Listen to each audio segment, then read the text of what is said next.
A tea dinner, my parents slammed water on me and demanded money for my sister's tuition fees and rent. Your genius sister needs money for tuition, pay immediately. When I said, I am 14 years old and I have no money, Mom added coldly, then get out. I left that night. After 21 years, they shocked to see me outside a luxury home. Growing up, I always felt overshadowed by my sister, whom my parents deemed a prodigy. They believed that having one successful child was sufficient and bluntly told me that they couldn't afford a failure like me. They laid down an ultimatum. If I could contribute $12,000 monthly for rent, perhaps I could stay. Unable to meet their demands, I faced the stark reality of being expelled from my own home. However, during this turbulent period, my uncle stepped in. Despite his modest means, he offered to take me in, saying, Louisa, I might not have much, but I'd be proud to be your parent. Without hesitation, I accepted his gracious offer. Now at 35, I reflect on my complex family dynamics, starting from my childhood. My father, a typical office worker, and my stay-at-home mother raised us in a multi-generational home, which included my unmarried uncle. At 8 years old, I began living with my 29-year-old uncle, who never left our family home due to his frail health and unstable employment. He worked part-time jobs as his health allowed, but it was never enough to support independent living. Despite his circumstances, my uncle bore quiet guilt, feeling like a burden as he relied on his parents. I often witnessed my father scornfully chastising him, especially when my grandparents weren't around to see. My father's behavior always puzzled me, and I remember innocently asking my uncle why he never retaliated. He replied that he truly was dependent on their support, a humble acceptance of his situation. As I grew older, I realized my father, too, depended on his parents' support, making his criticisms of my uncle hypocritical. If only I grasped this sooner, I might have stood up for my uncle. Life at home felt serene when my grandparents were present, creating a protective bubble around my uncle and allowing his gentle spirit to shine through. However, everything changed dramatically after my grandparents passed away in an accident when I was 8. The loss devastated us deeply, and while my sister and I mourned, I distinctly remember seeing my uncle cry quietly. Contrarily, my father's reaction was chilling. He laughed. This haunting laughter at such a sorrowful time revealed a stark contrast in his character, an image that has remained with me ever since. These early experiences shaped my understanding of family loyalty, resilience, and the complexities of human emotions, setting the stage for the challenging yet formative years that would follow under my uncle's care. From a young age, I sensed something unsettling about my father's reaction to grief, which became unmistakably clear during my grandparents' funeral. While everyone else was somber, I caught a glimpse of my father's face when he thought no one was watching. He wasn't confused or saddened. He was smiling with genuine joy. To a child, his daughter, it was a jarring sight. This wasn't a nervous reaction to grief, but a smile that seemed to relish the financial benefits their passing might bring. This realization terrified me and brought me to tears, which others might have mistaken for mourning. During this distressing moment, my uncle, contrasting sharply with my father, placed a comforting hand on my shoulder. His eyes, though sad, radiated warmth and concern for me. It struck me even then how differently two brothers could react to the same tragic event. After the funeral, my father's behavior towards my uncle grew increasingly harsh. He openly questioned why he should support someone he viewed as worthless, and even threatened to take the entire inheritance, stating that my uncle should be grateful just for being allowed to live in the house. Legally, the inheritance was supposed to be divided equally, but my father wanted to monopolize it. Despite the injustice, my uncle, burdened by his frailty and poor health, chose not to fight back. His passive acceptance and the daily verbal abuses he suffered from my father only worsened his condition, leading to noticeable weight loss and a pale complexion.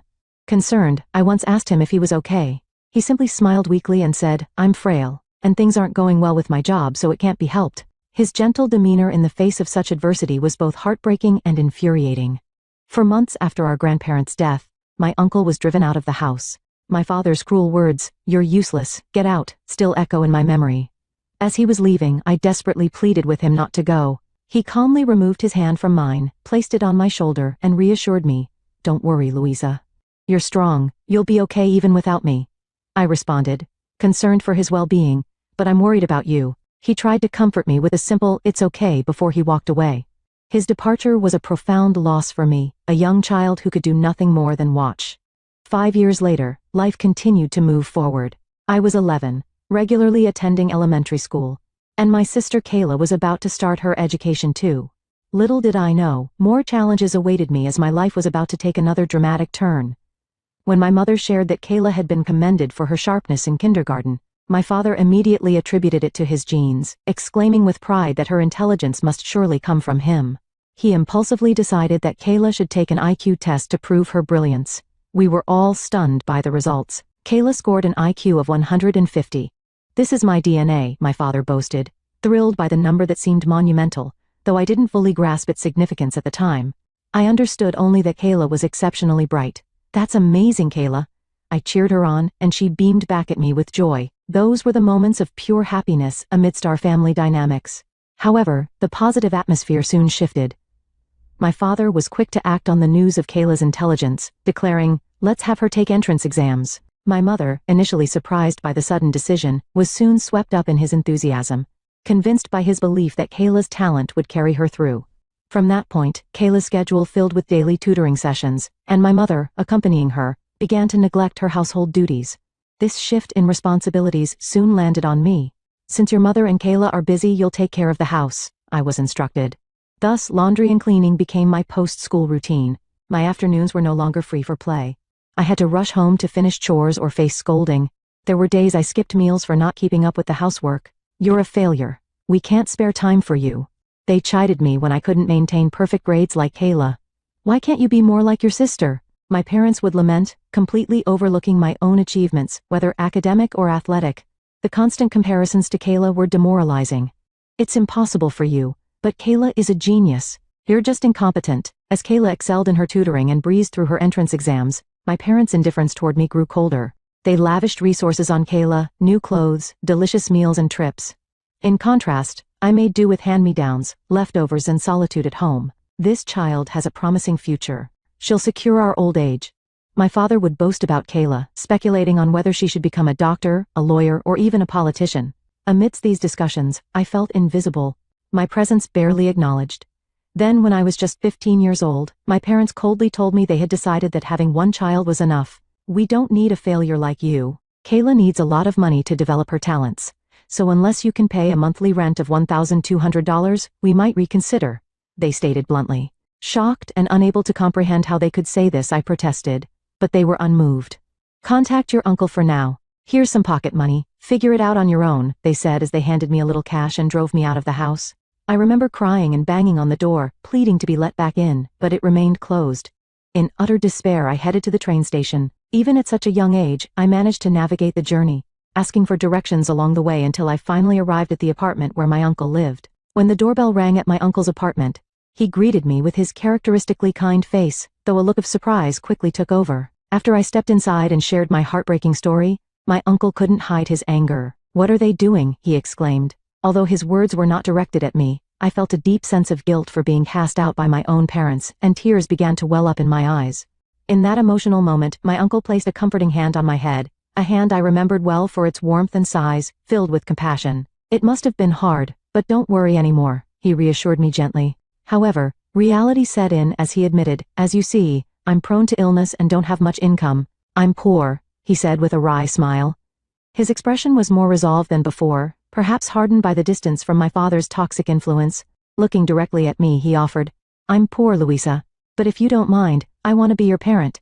I'd like to become your foster father. I might not be very reliable, though." Before he could finish, I had already leaped into his arms. His chest was similar to my father's, but radiated a completely different energy, one of security and love. "You don't have to worry about anything anymore," he said as I cried with relief, feeling the deep love of a true parent. Life with my uncle was not easy. He was indeed poor and frequently ill, but our home was filled with smiles and laughter, emotions I hadn't felt in a long time. It was a modest household, but warm and full of love. My uncle always praised my efforts, regardless of the outcome, and encouraged me to keep striving. This support helped me gradually forget about my parents who had never recognized my worth. Over the years, I grew up healthy and cared for under my uncle's roof. 20 years flew by, and I found myself a 35-year-old woman facing my elderly parents after a long separation. My father, now visibly aged and with thinning hair, greeted me with a smile that seemed to erase the past. "Louisa, have you been well?" he asked, attempting to bridge years of neglect with casual familiarity. My response was icy, reflecting the unresolved pain. "What do you want now?" I asked, skeptical of his sudden reappearance. Unfazed, my father suggested, "Let's let bygones be bygones and get along as a family from now on." His proposal was absurd to me. "What are you talking about? Get along as a family? You must be joking," I retorted, hinting at the impossibility of simply forgetting their abandonment. Seeing my resistance, my father's old dismissiveness surfaced.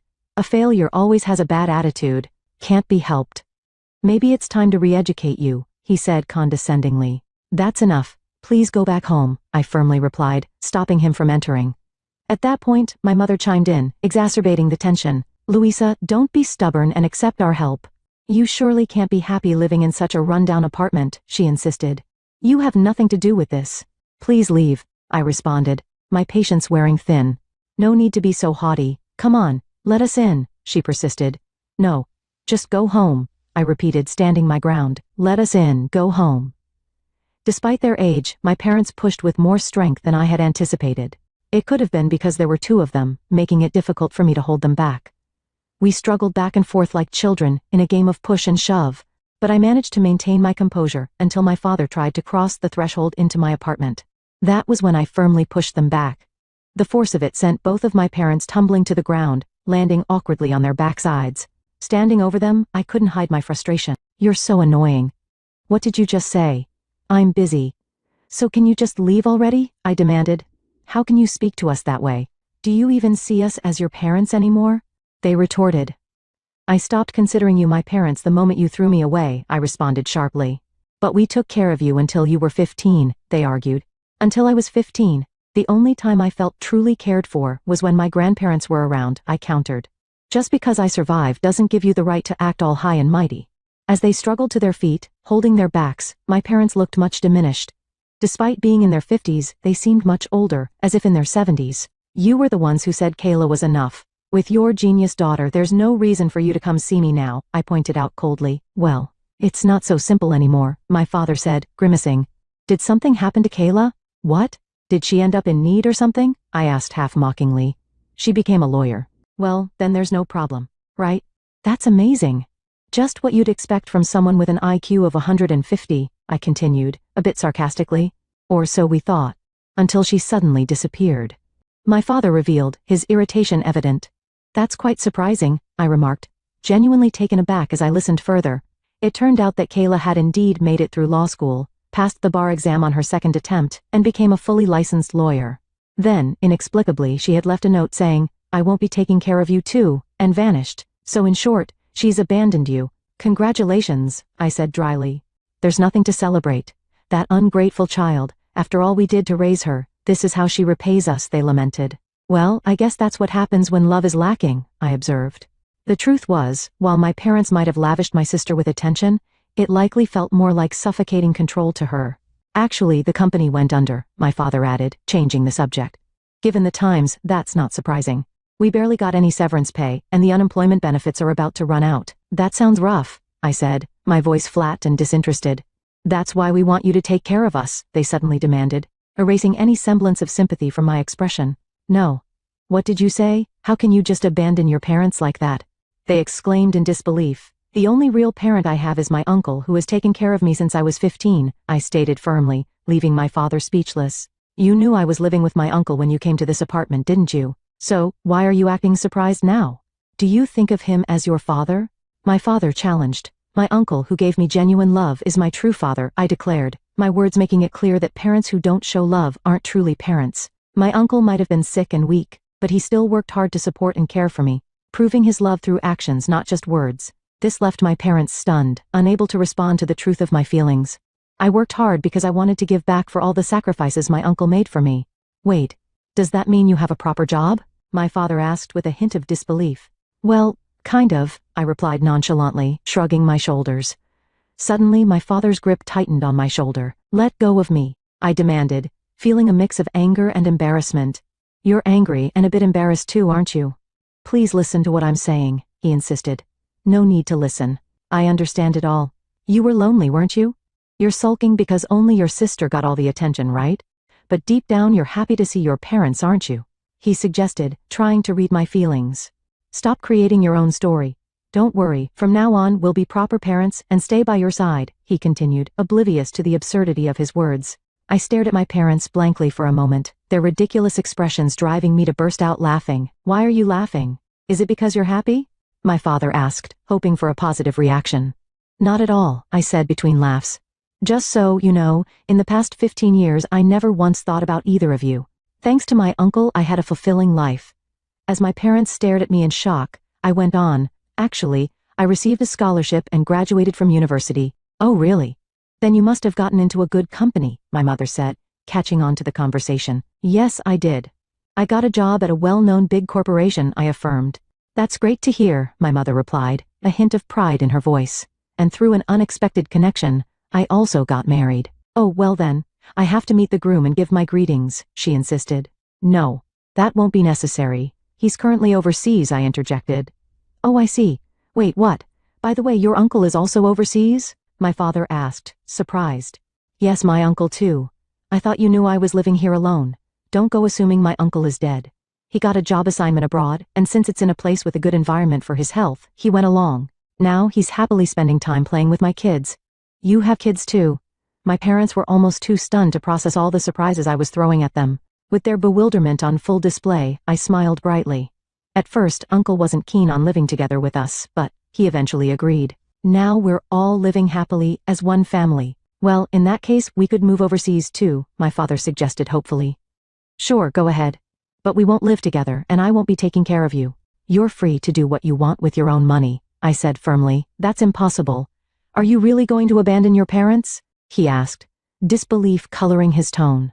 You're the ones who abandoned me first, I retorted, my patience finally snapping at their selfish demands. My parents' faces turned pale. I have no gratitude toward you for anything, but I owe a great deal to my uncle. From now on, I intend to repay him for all he's done for me. That may be so, but at least send us a little money, please, my mother pleaded weakly. Uncle never touched the money I sent him, and continued to live in this old apartment the whole time. But now, he's finally agreed to leave here and live with us overseas. I'm just here to finalize the paperwork. What about us? Are you just going to leave your mother and me behind? My father asked in shock. I nodded clearly. Thank you for abandoning me, I said with a smile, leaving them speechless. Truly, thank you. Because of you, I'm happy now, I added, turning away, ready to start my new life overseas, leaving behind the shadows of my past. As I walked past them, I posed a final question that echoed the irony of our parted ways. How does it feel to be abandoned by the daughter you once discarded? There was no reply. Without waiting for an answer, I turned away, sensing that this farewell marked the definitive end to any emotional ties with my so-called real parents. Afterward, I returned to my new home overseas. Life had taught me resilience and hard work, virtues that Uncle had instilled in me. My perseverance paid off, securing a job at a reputable company, and later an opportunity arose to work abroad. It was there I met the man who would become my husband. Uncle, overwhelmed with joy, wept as he celebrated our union. Soon after, we welcomed children into our family and invited Uncle to live with us. Now we all live happily together, my husband, our children, and of course, my uncle. One day, as we watched the kids play in the garden, my sister, who had joined us overseas, expressed a hopeful sentiment. I hope I can meet someone wonderful like you did, big sis, she said with a smile. Don't worry, you'll find someone great. You're finally free from our parents' control, I reassured her with a smile. That being said, I need to get used to this new job, my sister mused. Why not try getting a law license in this country? I suggested, half joking. I'm not interested in being a lawyer anymore. I've had enough of doing what our parents wanted. I want to take on a job that I truly want to do, she replied firmly. You're right, I agreed. After our parents had effectively disowned me, a letter from my sister arrived at Uncle's house. In it, she described how she was suffering under the weight of her parents' excessive expectations and pressure. After discussing it with Uncle, we secretly arranged to meet her on her way home from school. We maintained contact without our parents knowing. My sister yearned to live with us, but Uncle's financial situation made it impossible to support both of us. More so, our parents would never have allowed it. She endured living with them until she reached adulthood and could plan her escape. It was a grueling ordeal, but she persevered and finally gained her independence.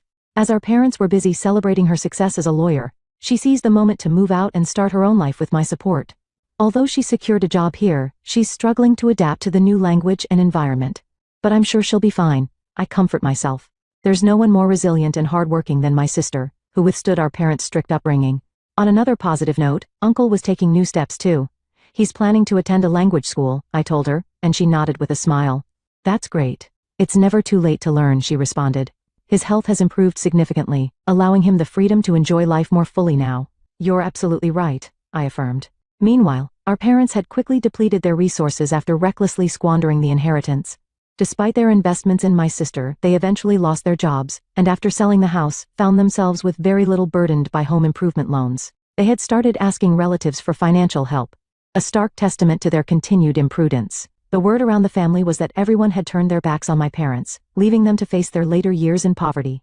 A relative mentioned that arguments between them had become a regular occurrence.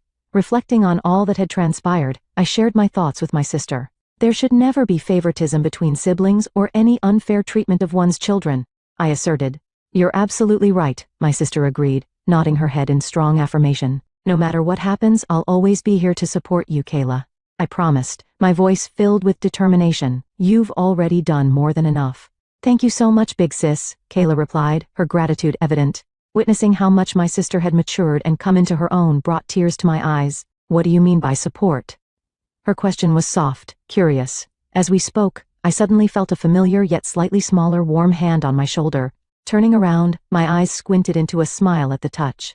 Thank you, I uttered, as I faced Uncle, who stood there looking as surprised as I felt. Smiling warmly, I continued, Thank you, Dad, I love you. Seeing Uncle there, the man who had stood by me like a true father, filled me with a deep sense of love and gratitude. His support had been unwavering, his presence a constant reassurance in my life. At that moment, surrounded by the family I chose and that chose me, I felt an overwhelming sense of fulfillment and peace.